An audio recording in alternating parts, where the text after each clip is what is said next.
This is Dream Chasers, episode 28, with Lane Kawaoka. Hey guys, what's going on? I'm Adam Carswell, and welcome to Dream Chasers, Interviews with the Future. On Dream Chasers, we interview individuals with supernatural amounts of potential based on early success in their careers. Thank you for tuning in. Now let's get straight to the interview. Hey guys, this is Adam Carswell, and today I'm joined by Lane Kawaoka. Lane is a passive cash flow investor and civil engineer based out of Honolulu, Hawaii.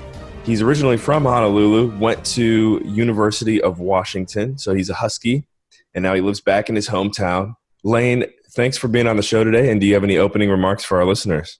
No, we will start off the story. I'm still working the day job. No.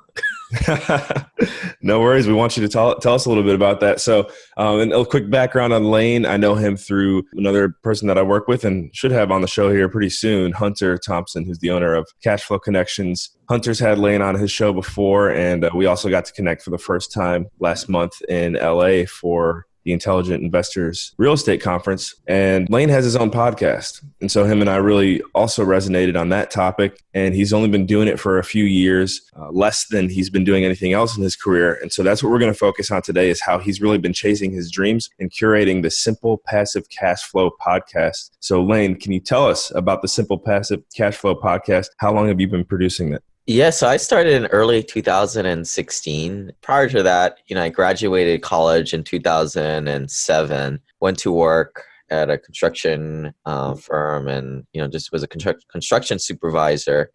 And if there's any civil engineers out there, you kind of know you get stuck with the worst job. So that's the construction manager role or resident engineer role. So you get shipped out and you travel all the time. And I guess that's kind of new for every job, right? You're the FNG guy that everybody sends out into the worst job.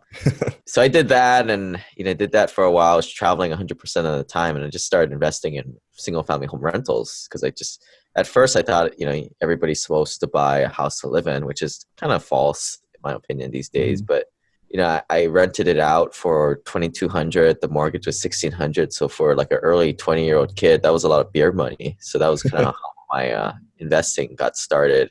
I guess fast forward almost a decade there, from 2007 to 2016, I was investing quite a bit, got my portfolio up to 11 single family homes. Then I started to do apartment investments after that. A lot of my buddies that I went to college with and throughout my late 20s, they kind of knew I was doing this.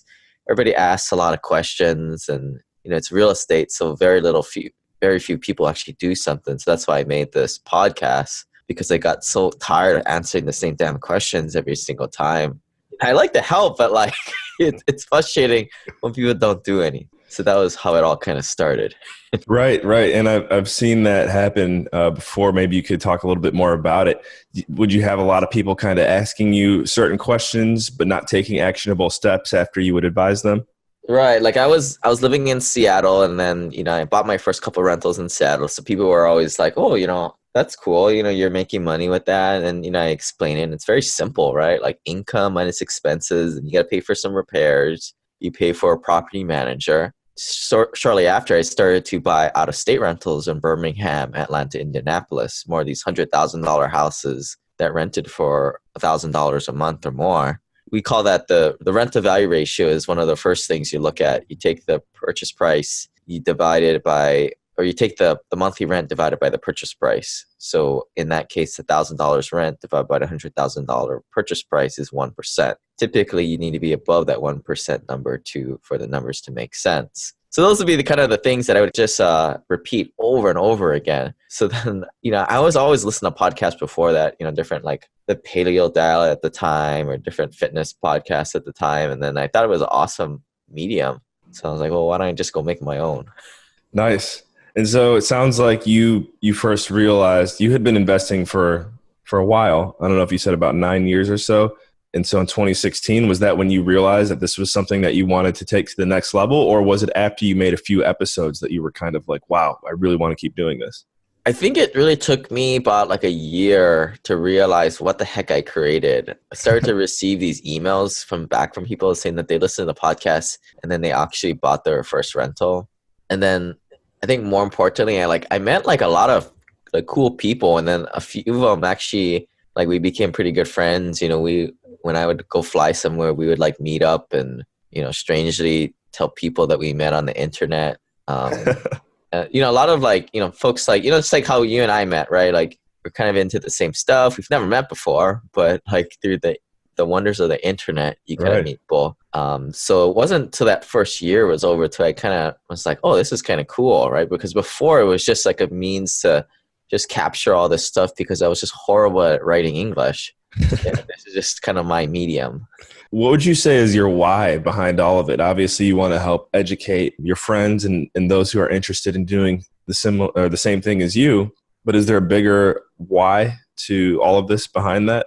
Yeah, I think like there's just so much garbage Wall Street investments out there where the returns are pretty poor and the risk is so high that it's like screwing over like all the hardworking professionals out there that were kind of lied to about, going to school, study hard, get a good job. So you can like work 40 years and maybe retire while you're commuting 2 hours to work every day and, maybe getting a bonus here and there.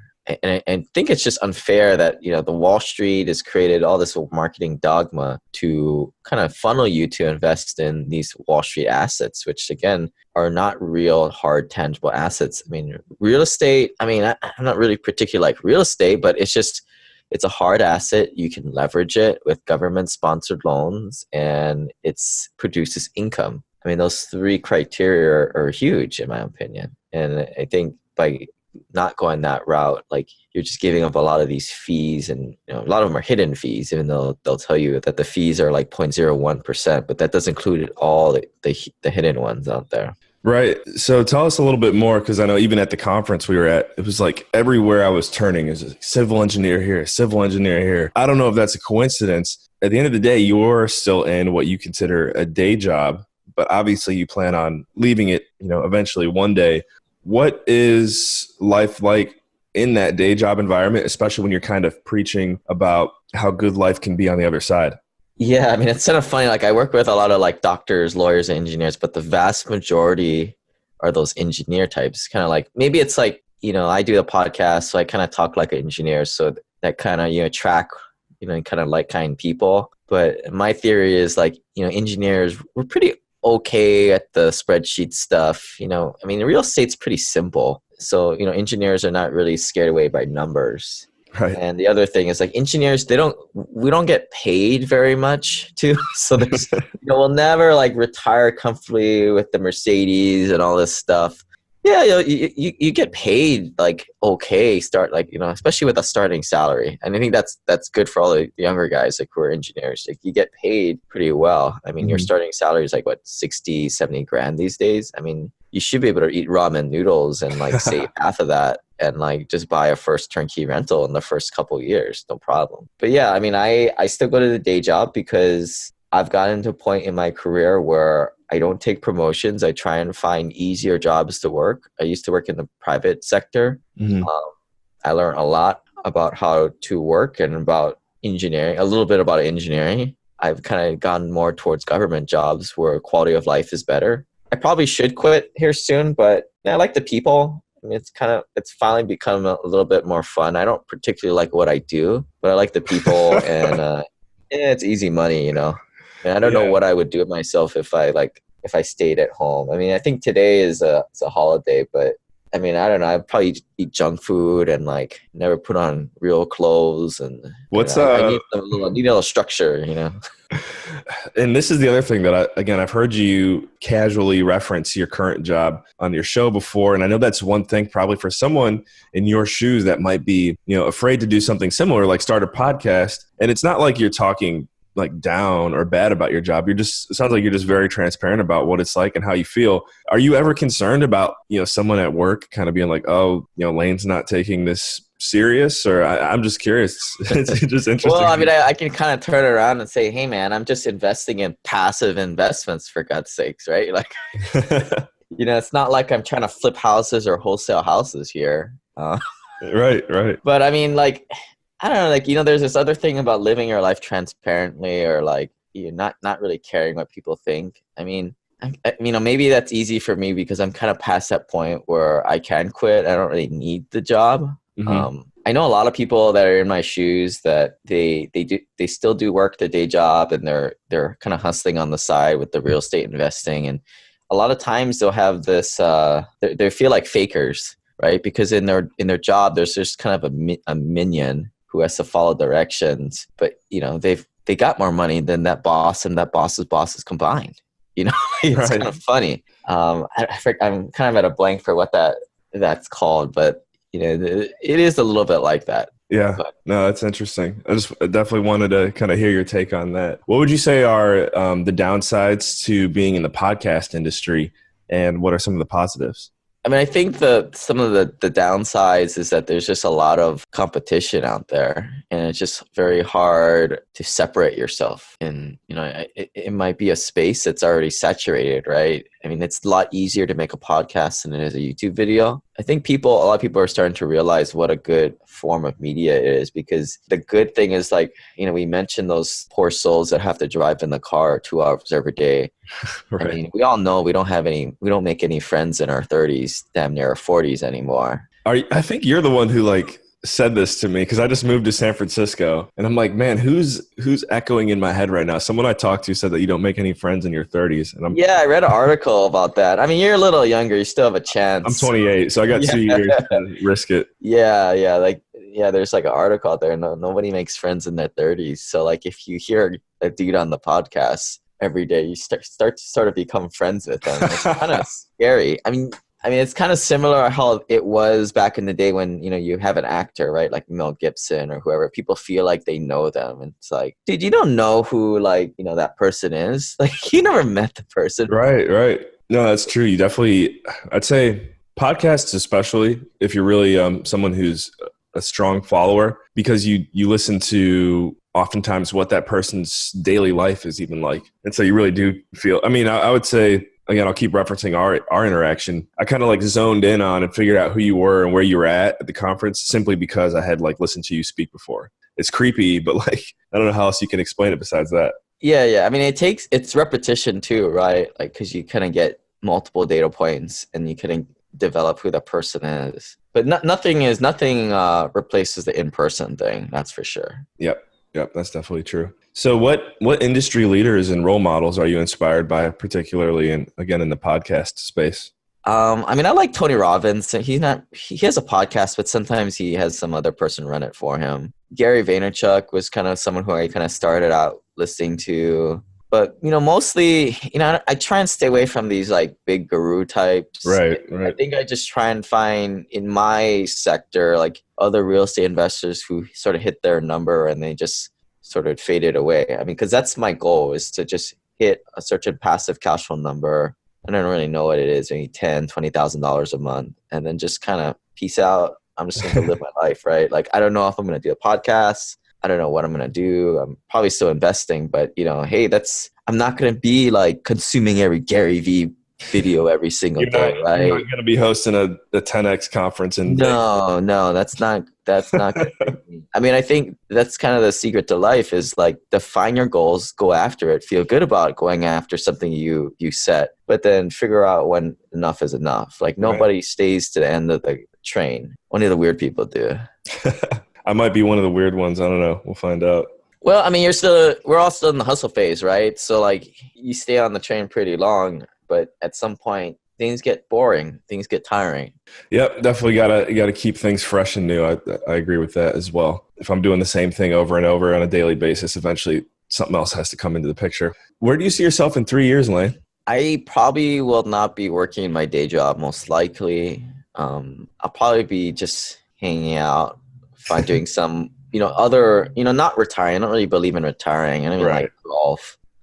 Maybe going to the beach more, maybe relaxing more, but doing other projects. I'm kind of big on financial education for people with no money, just basic financial education.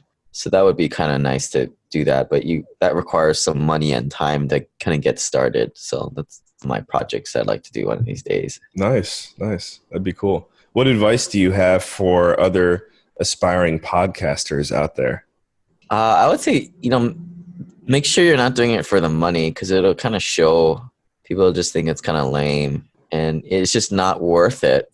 if people aren't drawn to it, because it sort of becomes this like treadmill of thing you have to do, and it's just sort of stressful. I mean, just think if you record it, it takes like an hour to set it up, and edit it takes another hour, and then to like post it takes like another. That's 3 hours every week right there, and that's just the tip of the iceberg. All the marketing, all the other random stuff you have to learn how to do and then do. I mean, that could double that. I mean, for a few lessons. I mean, and that you're not very good at too. This is another reason why I'm like, yeah, we got to get Lane on here. Is just the straightforward. Right. But then there's like the other side of the coin is, right, like any entrepreneur, you have to kind of push forward. The whole 3 foot from gold mentality is that at any point you can start to have a lot of success, right? But it's probably going to take a year, 2 years in.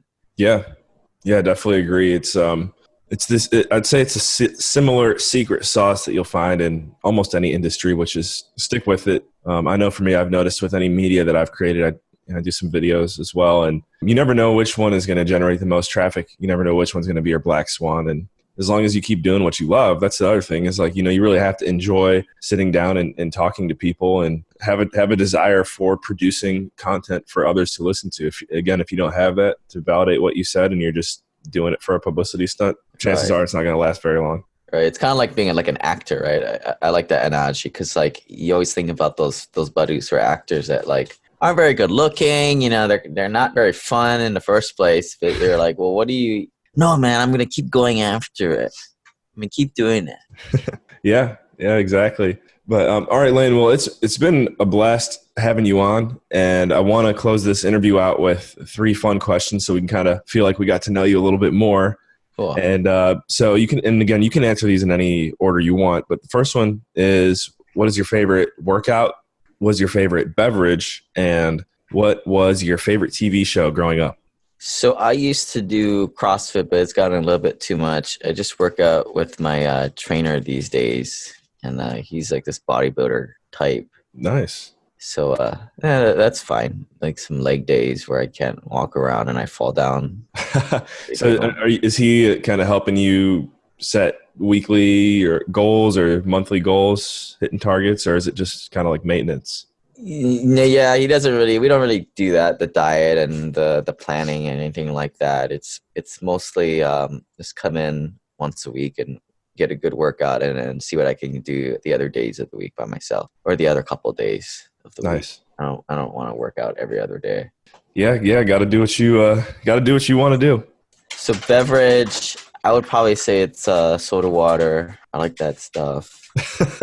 It's I actually, you know what, I do like soda water as well. Or in Europe, I know they call it water with gas. Yeah, very very simple too. I'm actually drinking right now. This Kirkland started to sell soda water, so that was like a big improvement in my life. There you go. I'm trying to remember Kirkland. Is that Target or Walmart? The Costco. Okay. Yeah. And TV show growing up. I watched a lot of TV growing up. I don't really watch any TV now. I'll just I know you're a basketball player. I remember wasn't it pretty cool watching basketball in like the late 90s? It was. I'd kind of be lying to you a little bit if I said I remembered it vividly. Late 90s, I'd have been about 8 or 9 years old. So yeah, maybe I was a little older, but I remember like Barkley and Patrick Ewing and those kind of guys. You would have got to watch some Jordan too then. Yeah, I know. I got really into it when I heard he came back, and I was like, oh, this is the Jordan guy you guys were all talking about.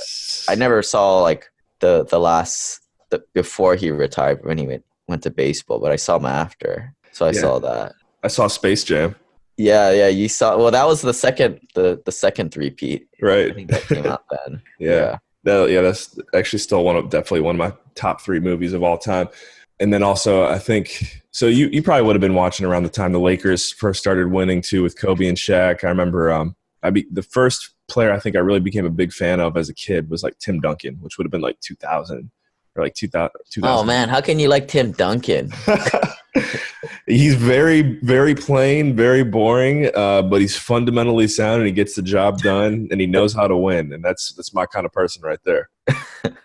Nah, just give me a hard time. Yeah, but cool. And then I guess actually real quick, because I'm really just curious, who was the team that you kind of cheered for when you were growing up? The Bulls. Okay. I guess in Hawaii you can kind of pick whoever you want. Yeah, I like Scottie Pippen. I don't know why. Yeah, I mean, And, I noticed I've talked to a lot of people, and for some strange reason, they like Scottie Pippen. Like, he wasn't the most flashiest guy. He wasn't even the best guy on his team, but for some reason, a lot of people like him. And I think it's because his thing was he was kind of in the back shadows, right? He's kind of like LeBron. If LeBron doesn't score 35 points, right, right. Well, I guess you could say that, yeah. Because everyone's comparing LeBron to Jordan nowadays. But okay, we're getting this is turning into a basketball podcast, which is the first time this has ever happened to me as well. So should be interesting feedback that we get here. But thanks again for joining me, Lane. Is there any way that the listeners can get in touch with you after this? Yeah, just check out my podcast at Simple Passive Cashflow, iTunes, Google Play. I'm sure all the ones you're on. Yep, I am. Cool. All right. Well, thank you all for listening. We'll catch you in the next episode. And remember, in all you think, say, and do, take it to the next level.